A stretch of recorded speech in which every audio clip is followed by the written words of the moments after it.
It's the NHTV Morning Show with your hosts Olivia Ross and Dan Tolkowitz, Brooke Boyer and Jacob Makovsky, Griffin Healy, Tom Finan, and Ty Pennington with sports, Sabas Leal and Daniela Suarez with the 5-day forecast. Good morning, Highlands. Today is Friday, March 27th, and I'm Brooke Boyer. I'm Dan Tolkowitz. I'm Olivia Ross. And I'm Jacob Makovsky. Welcome to the second week of Period 4 and 6 Live Team. We've teamed up to update you while you're trapped inside. We are very happy to continue broadcasting for our viewers. It is our priority to keep you all updated every week. Props to Tenafly High School for also putting together their morning show this week too. After some great press from the article on NJ.com this past Monday, our audience has really grown. The crew really appreciates all the positive feedback and comments from our viewers. Thank you. We hope virtual school is failing to disappoint and you're all working hard. Once a week, we will continue to give you current updates to our audience on the latest news in our neighborhood and around the globe. Let's kick off today's episode with an update at what's happening in our area. Brooke? Thanks, Olivia. And as of today, there are more than 4,440 confirmed cases of COVID-19 in New Jersey, and there are 62 deaths related to the virus, drastically up from 700 cases reported last week and 10 deaths reported from COVID-19. The numbers are rising throughout the state as testing becomes more widespread. And according to New Jersey Department of Health, Bergen County still currently has the highest number of cases with 857 positive test results.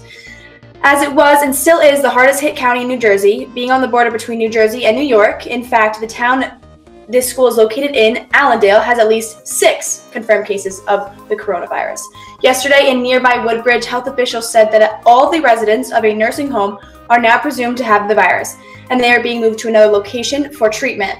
New Jersey health officials said of the 94 total residents, 24 of them are now positive for COVID-19, and the other 70 are presumptive positive. They are being moved from the Woodbridge facility to a Care One home in Whippany, New Jersey, roughly 30 miles to the north. As the coronavirus continues its spread across the country, in Lynchburg, Virginia, Liberty University officials are preparing to welcome back up to 5,000 students from spring break. Defying a national trend of campus and public closures, President Jerry Falwell has invited students to return to residence halls and has directed faculty members to continue to report to campus even as most classes move online. Falwell said that the university has a responsibility to their students to not interrupt their college life. Accommodations were being made for older staff members and those with underlying conditions. The move caused a scathing backlash from public health officials, religious leaders, and even Lynchburg citizens. 20% of the town is populated with higher risk adults over the age of 65.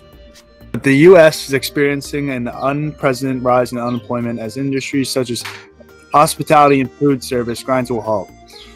The Economic Policy Institute think tank estimates are recording 3.4 million filed for unemployment claims last week. Weekly claims have not topped this record since 1916. More than 24.2 million Americans work in high-risk job sectors which are facing a sharp slowdown. This includes travel, hospitality, employment services, transportation, and energy services. The Institute is one of several bodies advocating for Washington to waive unemployment insurance requirements, such as people demonstrating they're looking for work, increasing funding for programs like food stamps, freeze home evictions, and allow laid-off or furloughed people to continue their employer-sponsored health care so state health insurance programs aren't overwhelmed. That's right, Dan. And those unemployment numbers are a reality right here in town, as gig workers are now faced without paychecks and dwindling funds. However, there is one local business that's put together a fund to support their workers. Thanks to the coronavirus outbreak, 2020 has been an unprecedented time in history. The world has been extremely strange and even chaotic, but the coronavirus has also made a major impact on local businesses in our own town. You know, the restaurant industry was one of the hardest hit. Everyone's hurting, obviously. The Kunish family, local owners of the Allendale Bar and Grill and the Mawa Bar and Grill, have started a GoFundMe to raise money for their employees during the pandemic. 100% of the proceeds of the funds raised are to be distributed to their staff members in need. Waitresses, the bartenders, the busboys, had to lay them off, and then once we ran out of work with the takeout and curbside delivery, we had to lay our kitchen staff off as well. So they've been out of work, and they're going down the unemployment route. Unemployment doesn't pay all the bills; it helps pay some of them. So we brainstormed. My brother actually came up with the idea to start that GoFundMe account. Just it took off in a day. It was just amazing. So much support from these amazing communities. The community has banded together to help them, as the GoFundMe has already beat its initial goal of $40,000, soaring past $70,000. The community support from all these surrounding towns, the majority of them are from the Northern Highlands communities. It's been amazing. About 400 people have donated, the top donation being $2,000. The GoFundMe is doing great, but that doesn't mean it's too late to help out and show your support. Any amount helps. Relief for gig workers may come next week, as a $2 trillion stimulus package was approved, which will give every American a $1,200 check and $500 for each child. For those of you who hit the shore in the summer months, the name Wawa has to be familiar. The popular convenience store with outlets all around the state made news yesterday when they said that all stores will be providing healthcare workers and first responders with free coffee to fuel their shifts during this crisis to honor their service for the community. As of 6 days ago, customers at Wawa were denied the right to pour their own coffee and other drinks. Back to some on-campus news. Although we may not be at school, there is still a very happy announcement that we would like to share. Every year, the Ocean County Camera Club hosts a juried high school photography competition, announced the following students earned awards for their photographs from Northern Highlands. Mirabella Stannon, who won the grand prize for her photograph titled The Mystery. Lingjing Chow, who was awarded first in photojournalism for her photograph, 68th Street. Rebecca Skyer, who was awarded the Judge's Choice in Photojournalism for her photograph, Window Washers. Aiden DeGuyer, who was awarded Director's Choice in Landscape for her photograph, Skier's Paradise.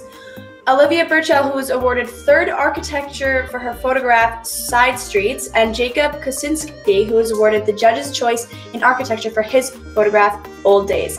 Please congratulate any of these students whenever you can, and their teachers, Ms. Lardieri and Ms. Albano. If any teachers have any other news or accolades they would like to share that celebrate any Highlanders during our time away, please email us at nhtv@northernhighlands.org. Dan? Thanks, Brooke. And remember, our school is asking all and any students to send in pictures regarding our online school. Cut in some time for a few photos while you work on your schoolwork in class. Don't be shy and send a few photos in. Now let's check in with our sports team to see what's new in the world of sports. Ty, Tom, and Griffin, guys, you're up. Thanks, Dan. Congratulations to Grace Chimowski, Christina Shute, Michelle Wing, and Amanda Connors on being named the first team all-county for their respective sports. Another congratulations to the Northern Highlands girls swim team on being named Bergen County Team of the Year. We are still waiting to hear news about the future of spring sports, but for now they remain postponed.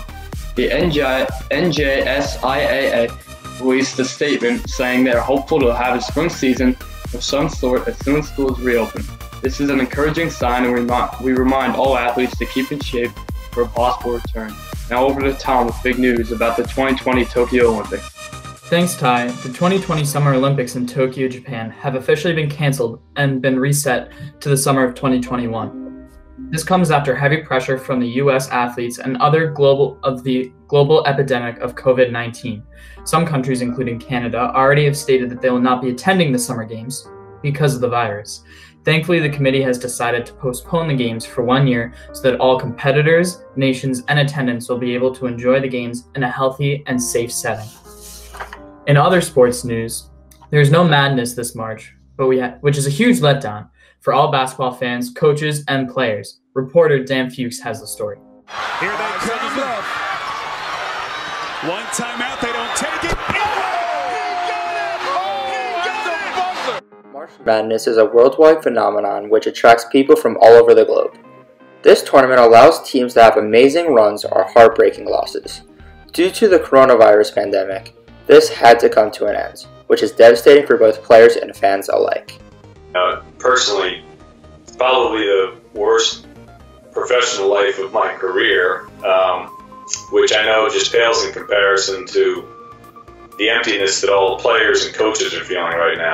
We hope that we can continue the tournament in the future, but for right now, this is the right decision in order to ensure that everyone remains healthy. From NHTV, I'm Daniel Fuchs. That's all I got for international sports. Now let's send it over to Griffin with some news on the Ocho. Griffin? Thanks, Tom. Due to the virus taking out most sports, ESPN decided to revive their channel, ESPN 8, The Ocho, as of Sunday. The channel was originally named in honor of the 2004 classic movie Dodgeball, a true underdog story. The channel covers obscure, yet real professional sports that aren't in the mainstream. Some of the many sports that are covered include stone skipping, marble racing, sign spinning, cup stacking, and yes, cornhole. Get your tailgate skills ready, everybody. We'll be back with future updates from the 8. But for now, let's head to Sebas and Daniela with the weather. Guys?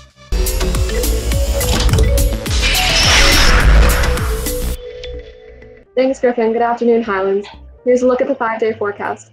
While we recommend you stay inside due to COVID-19, it's always important to know what the weather is. For Friday, expect some rain. There will be a high of 62 with a low dropping to 37 later in the day. Saturday will also be rainy with a high of 49 and a low of 42. Sebas. Thanks, Danielle. For Sunday, expect clouds all day and some rain in the morning. There will be a high of 57 and a low of 46. Monday will be quite cloudy with a hint of sunshine. The weather will also be a bit cooler with a high of 55, a low of 38. Finally, on Tuesday, it will be partly cloudy again with a high of 57, a low dropping of 37. That's all for us today. Back to you, Brooke.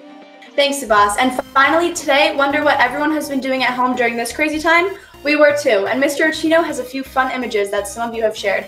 Mr. O, take it away.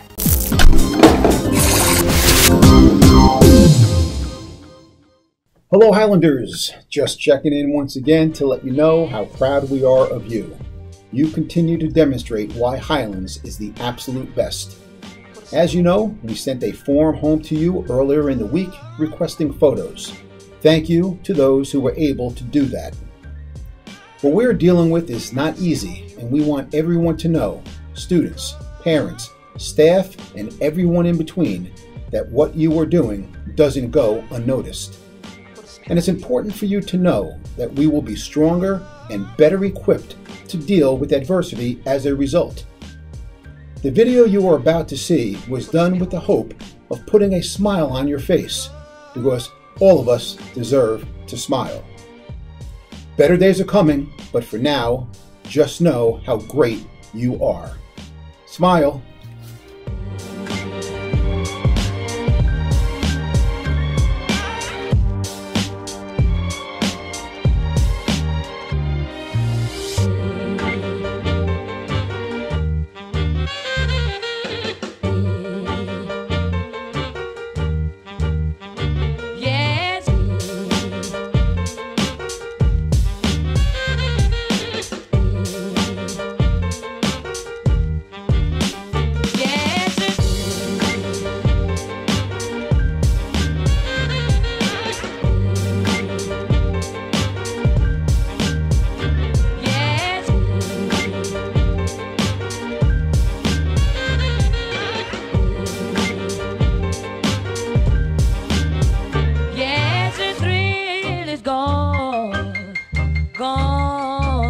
This day, baby,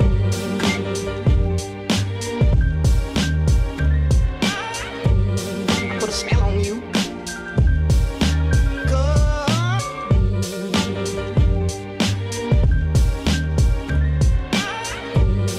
Put a spell on you.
And that's our show for today. Thanks for watching. And hey, we want your input. If you have any short story ideas that you would like to make a shout out in the form of a TikTok or any video, send them to our email at nhtv@northernhighlands.org. That goes for you teachers as well. Show us what your life is like out there in a quick video and we'll put it on the air. Have a great day, everyone. We'll see you right here next Friday with more news and school updates. Until then, have a great weekend, Highlands.